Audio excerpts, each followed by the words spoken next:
Thank you. Good morning. Time is now 10 o'clock. I'm Paulo Robertson, Chair of the Social Equity Council, and at this time, we'd like to call our meeting to order and welcome the public, our council members, and all the state agencies, including licensees, applicants, and those that support the SEC. As a council, we continue to do our work to make reinvestments into those communities hardest hit by the war on drugs. We'd like to welcome you all to our Social Equity Council meeting, and at this time, for the record, I'd like to call attendance by starting with Corey Betts.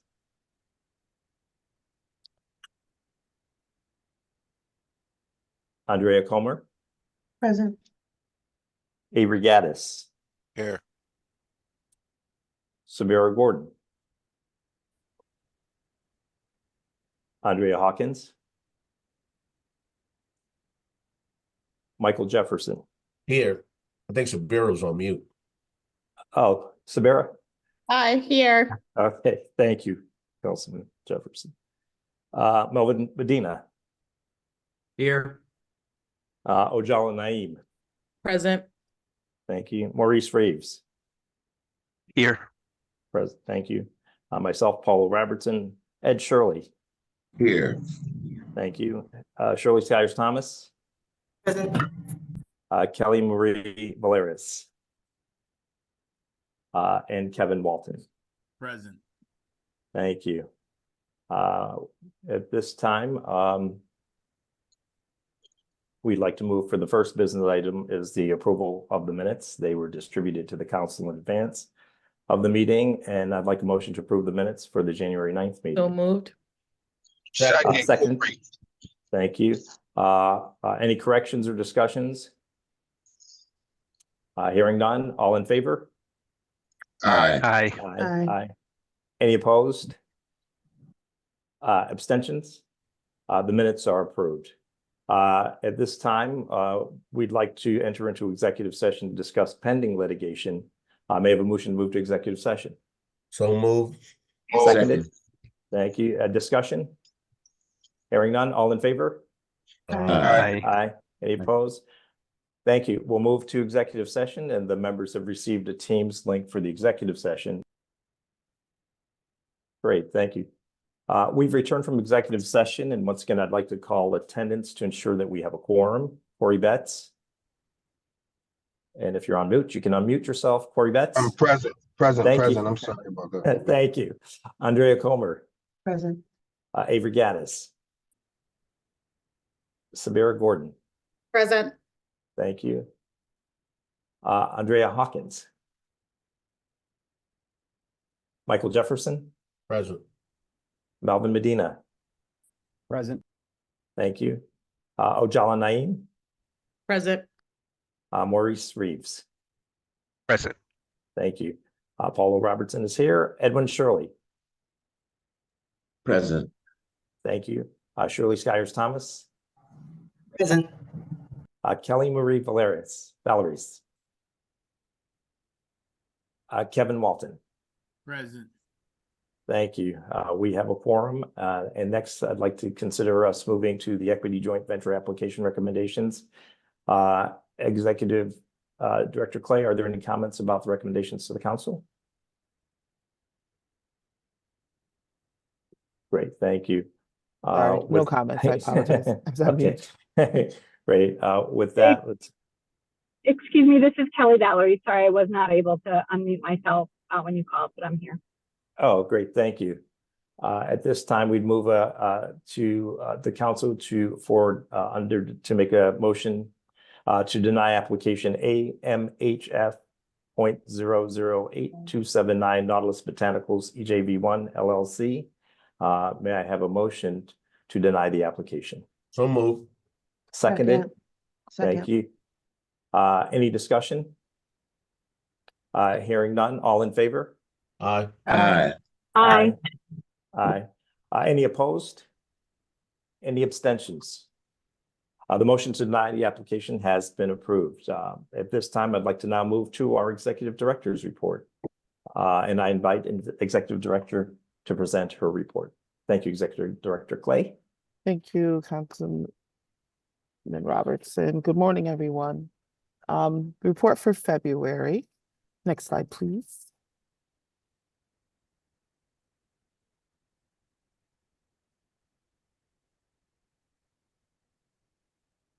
Okay, my normal table of contents, staffing updates, program updates, and what's new, and actually that should say February goals. I apologize for not correcting that. Okay, so we are still finalizing all of the details related to posting 3 positions for the council. So the program manager is just about through the final stages, and I do expect to have that position posted by next week. We're still waiting on some approvals through the Office of Policy and Management on the legal director position, since it is a new position to the council and one that we had to modify to be able to use. And then the research analyst, again, we're finishing up the final details on what we want this person, the qualifications we want this candidate to have. So we're getting there, but we're still going through the normal processes for posting positions. So for our other programs that we have, the Cannabis Revolving Loan Fund, the Community Reinvestment, and Community Conversations, I'll be giving you updates on each of those. In our Cannabis Revolving Loan Fund, we currently have 16 applications that are under review. And so we'll be hopefully announcing our first approvals over the next couple of weeks as we work with the DECD to finalize the underwriting for each of these applications.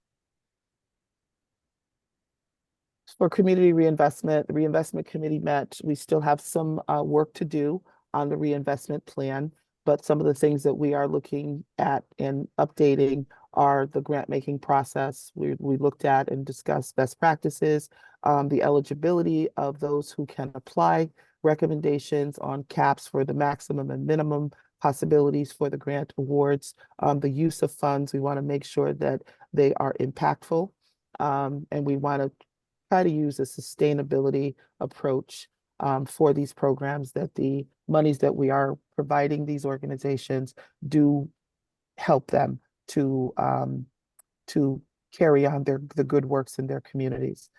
We are also looking at leveraging community partners like state agencies who may be doing programs similar in communities, and we can use some of our SEC funds to leverage some of those good programs as well.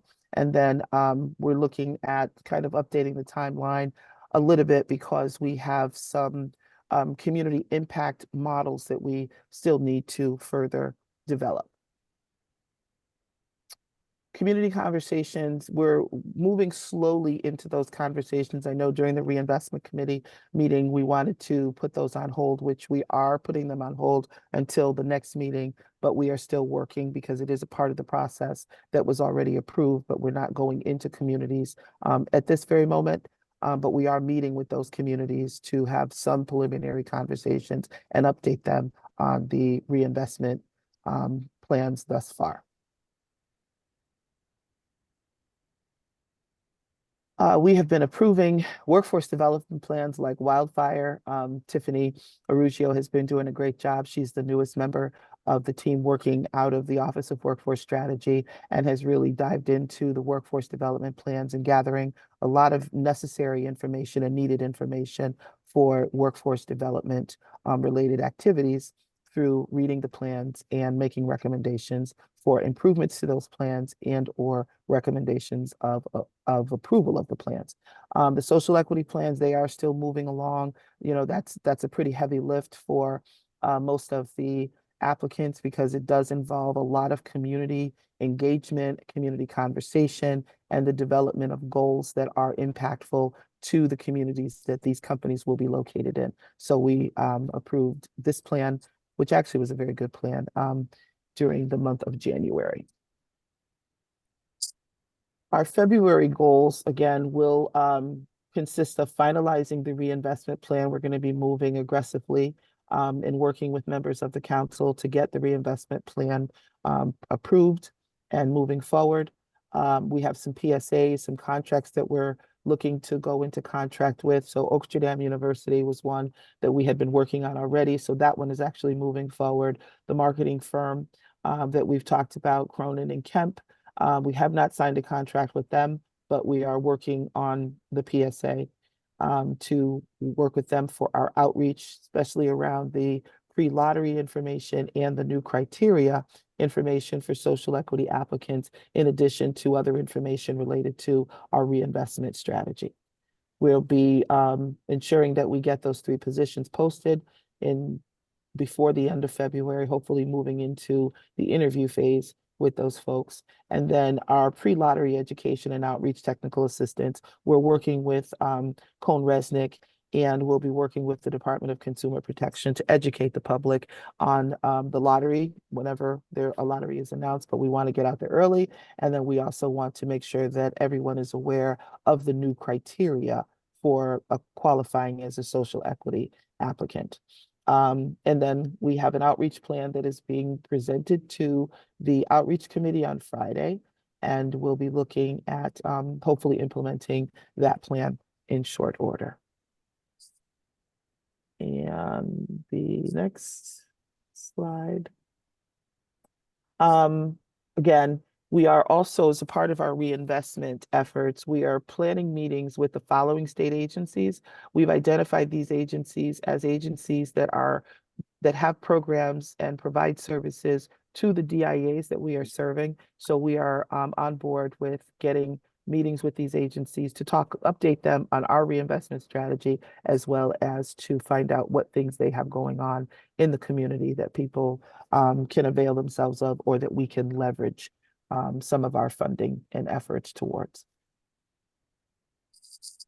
Just Social Equity Council, we are out and about. On February 10th, I will be in New Haven at the Free Public Library, speaking at a cannabis program that is being hosted by the library. On February 16th, I'll be at the UConn Law School, participating in the Connecticut Journal of International Law annual symposium. We'll be talking about our social equity efforts and a little bit about the cannabis industry in Connecticut. On February 17th, I will be honored by Black Women United as a woman trailblazer. So that's a luncheon on that date, and I'm honored to be recognized by that organization. And February 25th and 24th and 25th, we'll be at Mohegan Sun participating in Expocana. During our visit and our participation, we'll start to also discuss the criteria for social equity applicants and talk more about workforce development and workforce plans development for folks who will be attending this event. So it'll be a little bit of technical assistance and a little information for the general public related to our criteria and the work that the council is doing.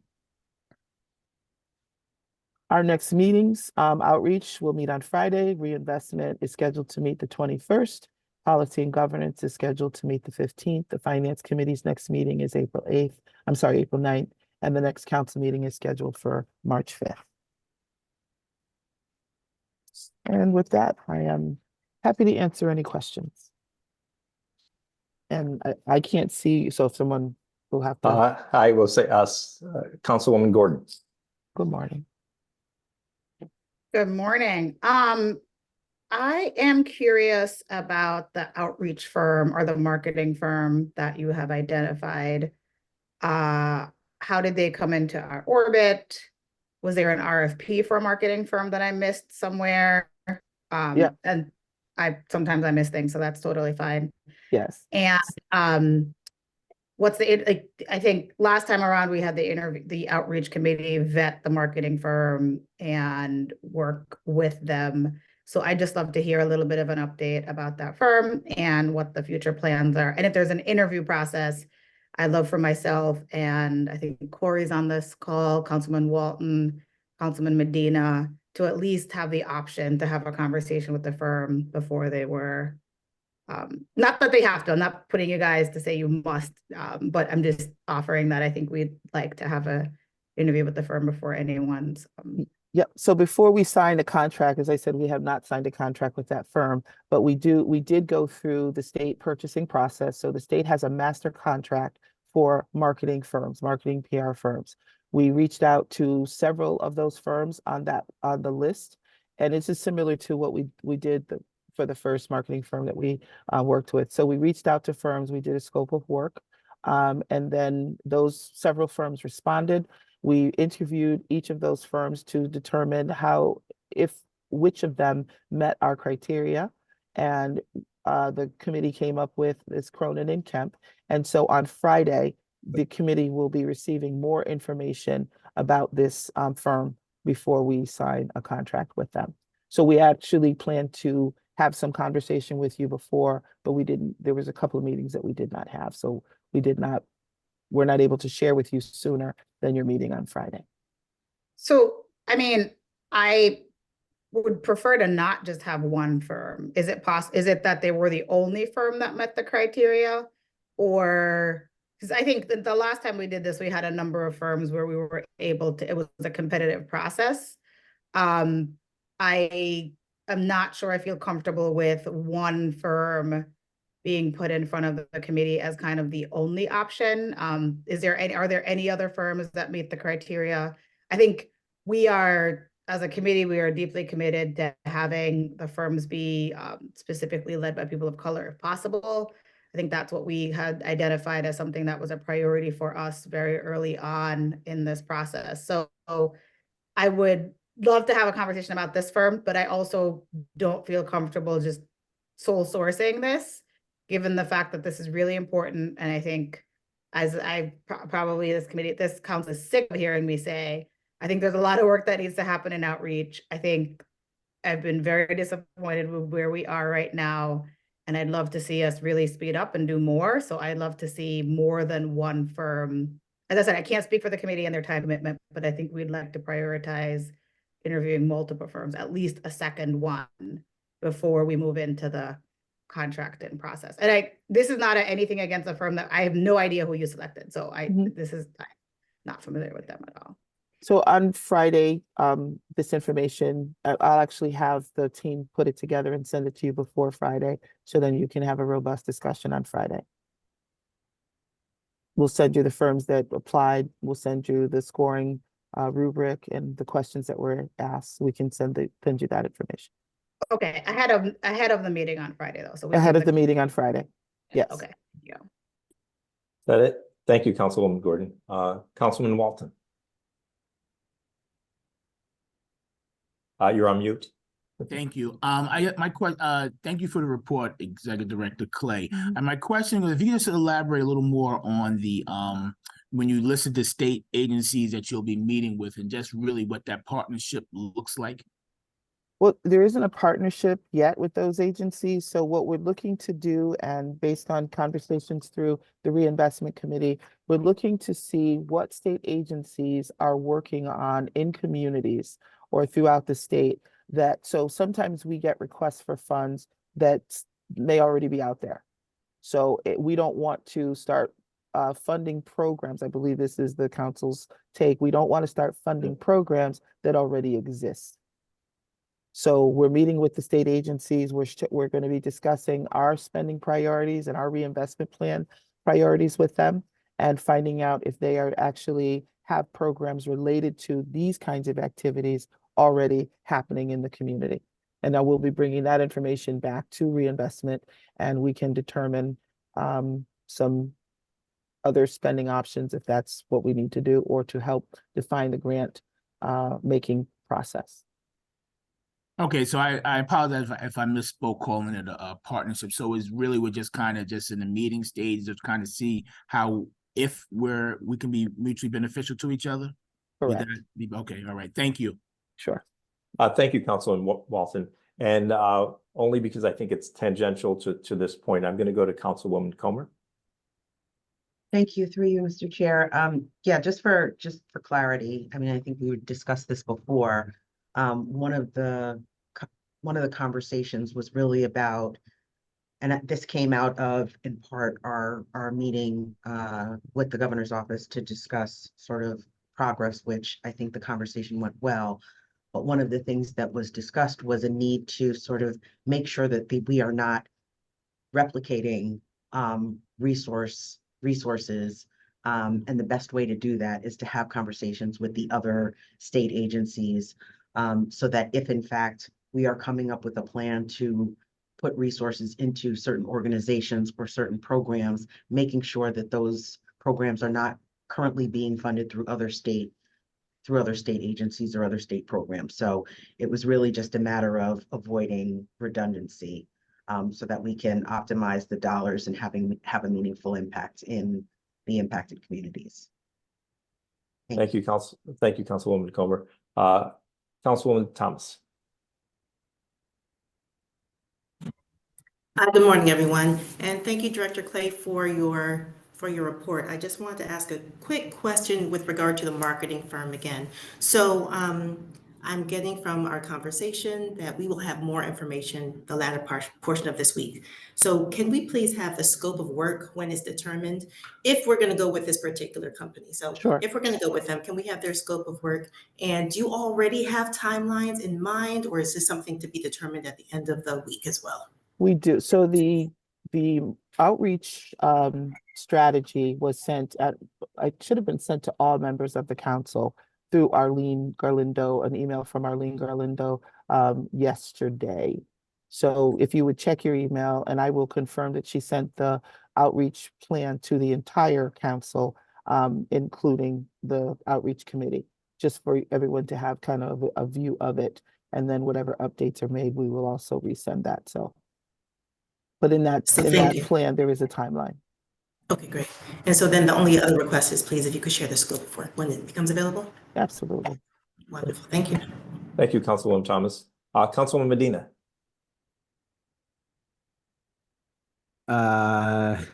Hey, folks. Good morning to the chair, the rest of the committee members, and good morning to you, Executive Director. You actually answered some of my questions with the email that Arlene had sent out, but just wanted to flag that something to talk about on Friday, and having hired a number of different marketing firms, having a strong sense of your KPIs, deliverables, outputs versus your goals is going to be really important, so that you know what you're trying to measure. You've got a tight band of marketing targets of people in the state of Connecticut that are in a DAI zone. And my sense is that you have the combination of marketing for both people getting into the business, as well as the marketing about the good investments that this council is doing, that are reflective of the spirit of the law. And so I think those pieces together will be really important. So, for example, whatever this council approves on as reinvestment priorities, we would want people to know that, if it's a childcare seat or if it's a housing voucher, whatever it may be, that is in part the good work of this council and the law that was set up. So love to hear more. I'm sure there'll be more depth to that as you get deeper in a marketing firm, but just wanted to name that I think those metrics at the outset for your team to have a strong sense of what you're trying to achieve will be important before selecting a firm. Great. Thank you. Thank you, Councilman Medina. I'd like to go to Councilman Shirley. Thank you, Mr. Chair. Good morning, everyone. Just a quick question, Director Clay.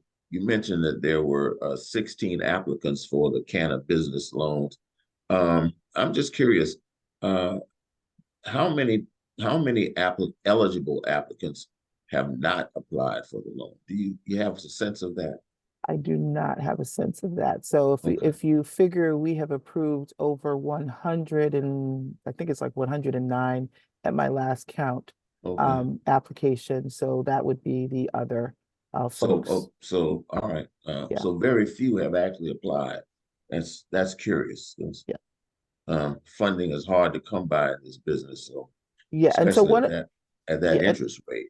So I was going to bring this back to the ad hoc committee, or just actually do an update to the council on the program. So we had a conversation with you, Chairman Shirley, and with Member Gaddis. So we had a situation where we have same owners for a company, and we were only allowing one application at this time. So as we went back and we reviewed with the DECD, so we would almost be harming the social equity applicants if we didn't make a slight change to the program. And so what we're talking about right now is allowing companies to apply for up to 2 loans. So that would not harm the social equity applicant. So it actually, we have one company that could apply for each of their licenses. And then Okay. we had a little caveat, something we actually didn't realize is that it's a license, but some of the licenses have same owners. And so no one has more than 2 owners. So we decided that we could afford to allow companies to apply for up to 2 loans. So that's what we're 2 working on loans. now. So, 1 loan per license, is that how we're doing? Correct. So if you have the same owner, same owner, same backer, that's only going to happen up to twice. It's not going to happen 5 times. It's not going to happen 4 times. It's going to happen up to twice. So we didn't want to have them decide, well, we can apply for either this company or this company when both companies need the money. So now both of the companies can apply for up to 500,000. And we have the money available. We checked, that, and we have some more money coming through. So I think that might ease up some of the anxiety that companies have been experiencing or feeling, which allows them a little bit more openness to apply for loans. Thank you. Thank you, Councilman Scher. Councilwoman Comer. Thank you. Through you, Mr. Chair. Director Clay, you had mentioned during the staffing updates that the legal program director, those revisions to the job description were required and completed. I'm just wondering if you can speak a little bit more about that. And the reason I ask is because I think I mentioned before, the current classification says that it's for DCP and early childhood only. And I still don't see that updated to reflect DECD. And I want to make sure that we are in the right position when my understanding is there will be another lottery this year. We do not have a legal, we do not have an attorney on staff. And so I would just want to make sure that we are not going into something where we won't be ready because we're going to need an attorney to review those. Yes, so part of the process for using this position was to ask permission from those 2 state agencies. So it's when it's Department of Consumer Protection and the Office of Early Childhood. So we had to revise the description, and then we had to ask those 2 state agencies, do the revisions that we are requesting to include the DECD Social Equity Council, hinder them from using that exclusive job description. They have indicated no. So right now, the position is with the Office of Policy and Management, and they will make the final approval. It is my understanding that it's not the position, and using the position is not an issue. We just need to get the approval back from OPM, and I have been working with OPM, and I have been working with the governor's office and with our chair to ensure that this is not going to be a problem. And as soon as we get that final approval from OPM, that we can move on it. Fantastic. Thank you. And just to note, I followed up on that yesterday, and we're waiting to hear back from OPM and just kind of pushing the meter just a little bit more to make sure we get that done. Councilwoman Gordon? Yes, Director Clay, the legislative session starts tomorrow. I didn't hear any, are we doing anything this legislative session? Is there anything related to the budget? Are there bills that the SEC is planning on working on? I don't think I heard a report on anything that was related to the legislature that's starting tomorrow. That will come through the policy committee report shortly. So there is a 2024 legislative agenda proposals that was sent out to the council, and Chairman Shirley will be speaking to that during his report. Any other comments, questions? With that said, Director Clay, thank you for your report. Congratulations on your recognition and nomination. Thank you. And with that, let us move on to our committee reports and segue to Councilman Shirley, Policy and Governance Committee. Councilman Shirley. Thank you, Mr. Chair, and good morning, council members. The Policy Committee is requesting a vote on the council's 2024 legislative proposal that was sent out to you last week. This proposal was based on council members' feedback, and the concepts were put forward and discussed by the Policy Committee as early as last August. So with that, I think you have copies of the legislative proposals, and we would request a vote at this time, Mr. Chairman. Councilwoman Comer. So just for clarity, and I think it was sent on the 29th, but there is a little section at the top, and maybe if it's helpful, just so folks are aware of what it is that we'll be voting on. There are 3 sections. Section 1 amends 420D to allow the council more flexibility in developing a program to assist social equity applicants when opening microcultivator establishment businesses. Section 2 amends 420G, subparagraph J, to sunset the timeline for Section 149 applicants who haven't paid the $3 million provisional license fee. And Section 3 amends 420D, subparagraph K, to allow a social equity applicant to partner in more than one equity joint venture. So those were the 3 proposed amendments legislatively. Thank you. Thank you, Thank you, Councilwoman Councilwoman. Comer. Any additional comments? Concerns? With that, then, I'd like to hear a motion to accept the council 2024 legislative proposal. So moved. I'll second. All in favor? Aye. Aye. Any opposed? Any abstentions? Motion then carries. Thank you again, Councilman Shirley. And with that, let's move on to our Reinvestment Workforce Committee with Councilwoman Ojala Naeem. Thank you so much. Director Clay touched on some of the items that were discussed at our last Reinvestment Committee meeting last week. There were some concerns and commentary around wanting to make sure that we are focused and have areas of focus based on the community conversations that we've been having in terms of how and where we are sort of funneling the disbursement of the funding that we have.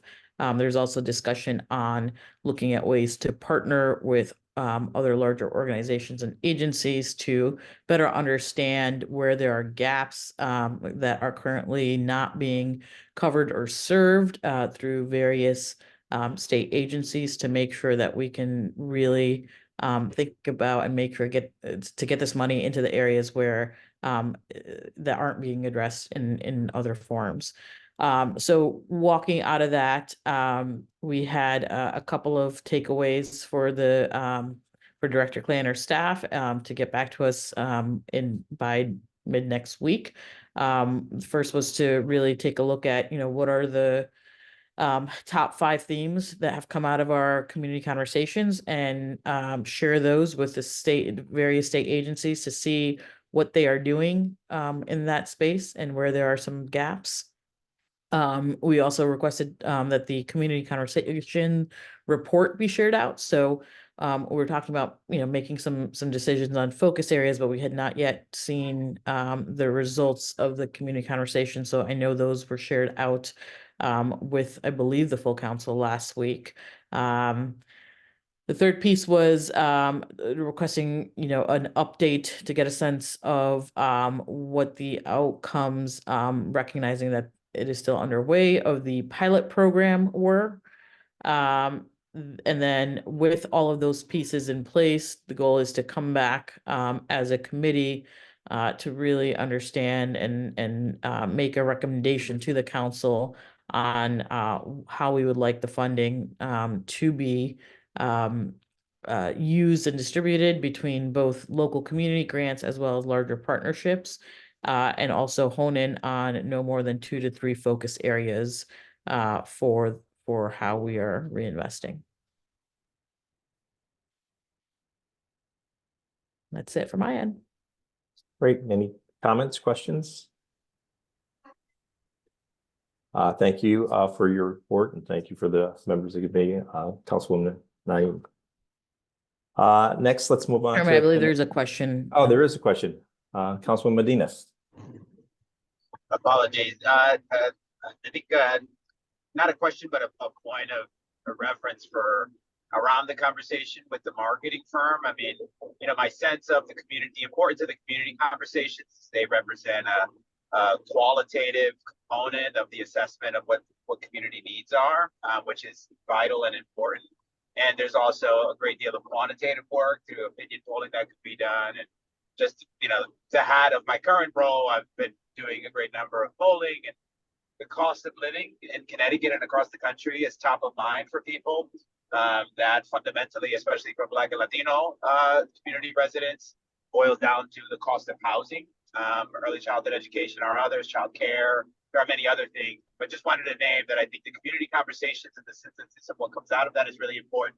There's also a great deal of quantitative data that people are telling us where they're hurting, and just encouraging us not to overcomplicate where the issue areas are, because they're growing and they're pretty obvious in terms of how we could leverage our reinvestment dollars. Just wanted to make that point. Great, thank you, Councilwoman Medina. Councilman Jefferson. Yeah, I want to thank Council Member Medina for raising that very important issue. I do think that working with state agencies to discover gaps and delivery of services is very important, and I have no objection to doing that. I just don't want us to ever lose sight of our mission.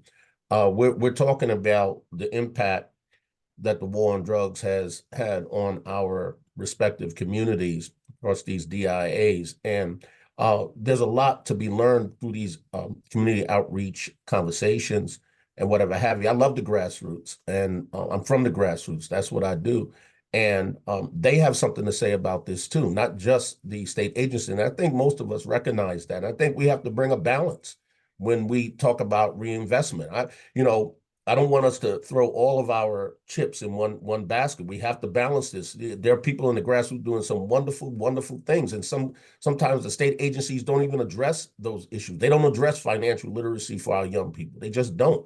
They may not address issues around youth activities. They don't. Those are grassroots issues, and I think it is a fundamental mistake, and folks make it often to overlook these organizations. I'm not suggesting anyone on this call is doing that. I just want us to be mindful that we have to answer to the grassroots. That's part of our mission, and not to exclude those voices is very important to me moving forward. That's our mission, to protect that interest down there, because those voices are often overlooked and go unheard. So thank you, Mr. Chair. Thank you, Councilman Jefferson. Councilwoman Comer. Thank you, through you, Mr. Chair. And I just want to make sure that I am being clear, because I worry that what I'm saying about the state agencies is not being fully understood.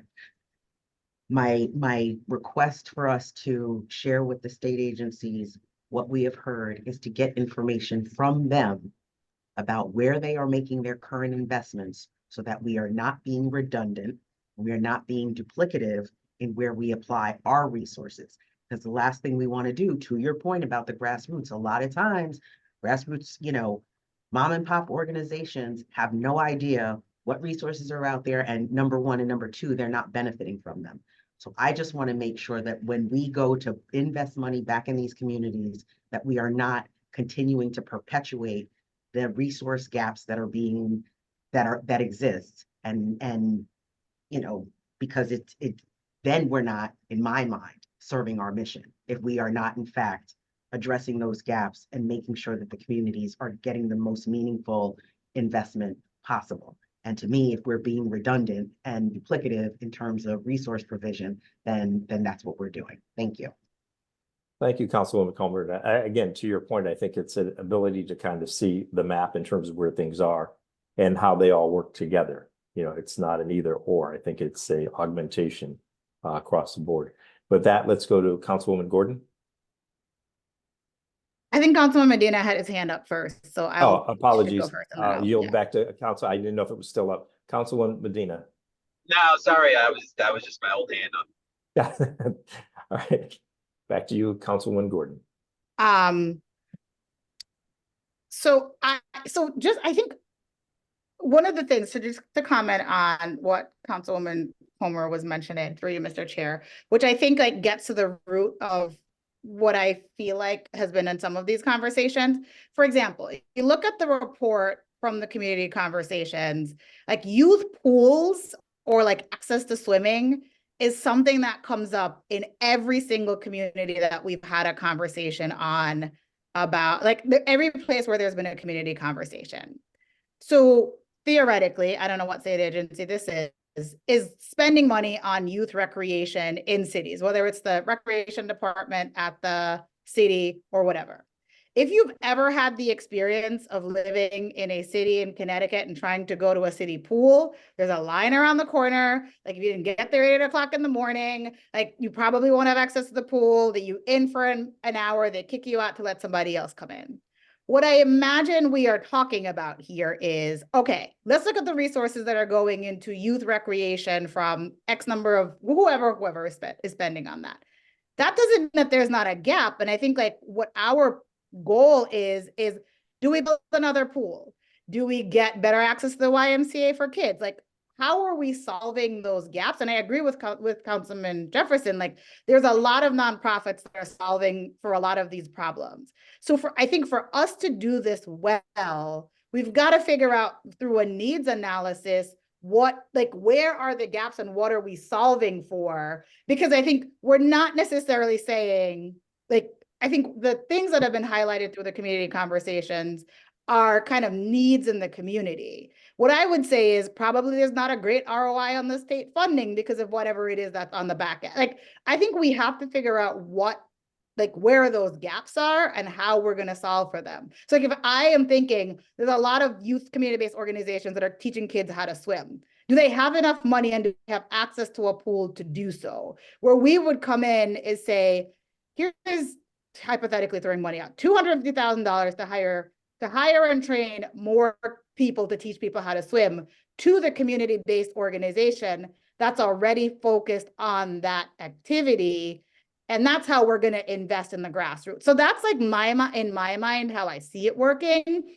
And it's like, and then maybe if the state agency is spending $500,000 in that community on this thing and it's not working, that's where we give that report back to whoever, like the Recs department or whatever. So that's how I see this working in my mind. And I imagine like a lot of this is going to come through partnerships. Like the Y has a lot of pools. Sometimes the pools are empty. Can we use that resource to actually help out with the end result of what we want? And that was, I think, kind of surprising to me that came up in it felt like was even bigger than gun violence in the community. It was like access to recreation and swimming felt like a theme that just ran through all of the community reports, which to me, I was just like, remembered my experience when my son was 5 and I was like, oh, let's go to the pool. And then it was, no, we're not doing that. So that's how I see this all working. Councilwoman Comer, I don't know if that like accurately articulates what the point is, but I feel like those partnerships, and I said this publicly, I don't think any state agency gets any money from the SEC, but I think there are resources that could be leveraged and just figuring out what those partnerships could be. Like the city pools should be better resources. And I think it only happens in like inner cities where like those are problems and we should figure out how to leverage those resources. So that's how I see it working. And I guess that's just my comment there. Great. Thanks, Councilwoman Gordon. I saw Councilman Medina's hand, I think, back up, but maybe not. Yes, just to name that, I think, again, right, like what naming for all of us collectively to begin understanding that if the community conversations are a driver of investments, which I believe in part they should be, that we have to be thoughtful about who's actually showing up in those rooms with the partners that we bring, because part of the challenge is the unspoken voices who weren't able to go to those committee meetings, and it's partly why I'm kind of pushing this point of like we probably need to balance the conversations, the community conversations with the people who show up, and continuing those, in addition to working with the marketing firm to also just get the quantitative data for people that are maybe more reachable via a phone survey or something like that, so that we just get a full picture of what the needs and wants for the DAI community as a whole would be. But fully agree with how Councilmember Gordon is identifying the ability to use the funds. Great. Thank you, Councilman Medina. Are there any further comments or questions? Well, thank you all. I think that was a robust look across the board, and hopefully we can come together with a unified message. With that in mind, let's move to our Finance Committee. Chairwoman Comer, do you have a report of recommendations from the Finance Committee? Yes, thank you. Through you, Mr. Chair, the Finance Committee met on January 9th, during which time there was the traditional review of the budget. I do not have the month ending January report, but as of December 31st, the SEC had a little over $1 million in expenditures with a budget balance of $4.75 million, which includes the $828,000 in community reinvestment dollars and $400,000 in outreach and community conversations. This body may also recall that we had a conversation about expenditures and ensuring that our practices were consistent with DCD and Office of Policy and Management protocols. I believe I don't see Jennifer Stevens on the call, but she had communicated to me that she, Director Clay and Christina had met with some of the staff at OPM as a check-in, and Director Clay had advised me that that is a traditional practice that they have, and they were assured that, you know, they were following correct practices of budgeting and spending of the other expenses funds. The SEC is allowed to make necessary adjustments in the other expenses categories, and OPM does not regulate those. And so I just wanted to close the loop on our conversation from last month with regards to that. And Director Clay, if you want to add anything, please feel free. Thank you. You are correct. And Jennifer Stevens is not well today, so she's not on the call. She's out of the office today. Thank you. Any other comments? Thank you, Councilwoman Comer. Now let's move on to the Outreach Committee. Councilwoman Gordon, do you have a report of recommendations for Outreach Committee? We do not have a report. We will be meeting on Friday, so we will have hopefully a big update for you at the next meeting after we talk about this marketing firm. Great, and looking forward to that, because I think there's a lot that will come out of that from a data standpoint and from a driven marketing point in terms of where we're going. Any other questions, comments for the Outreach Committee? Okay, with that in mind, let us now move to for the good of the order. Any new business updates or information that anyone would like to share? This might be your moment. Mr. Chair, may I? Councilman Shirley, please. Thank you. Thank you. Through you, Mr. Chair, I want to just come back to the issue, Director Clay, of the Canna business loan. It's sort of surprising that out of 109 eligible folks, we only have 16 applications. So I'm wondering, is there something structural that's preventing them? Is it an issue that they don't know about it? I'm just wondering. So that seems to be a really small percentage, particularly given how scarce capital is for this business.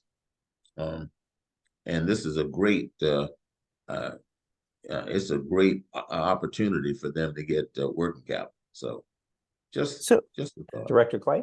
Yep, through you, Mr. Chair.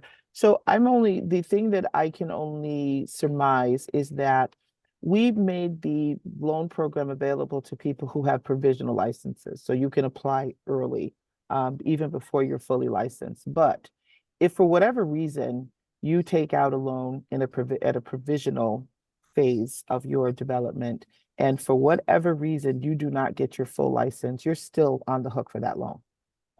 You will be required to pay that back. So the folks who have applied for the funding are not necessarily people who are in the provisional. They are people who have been fully licensed.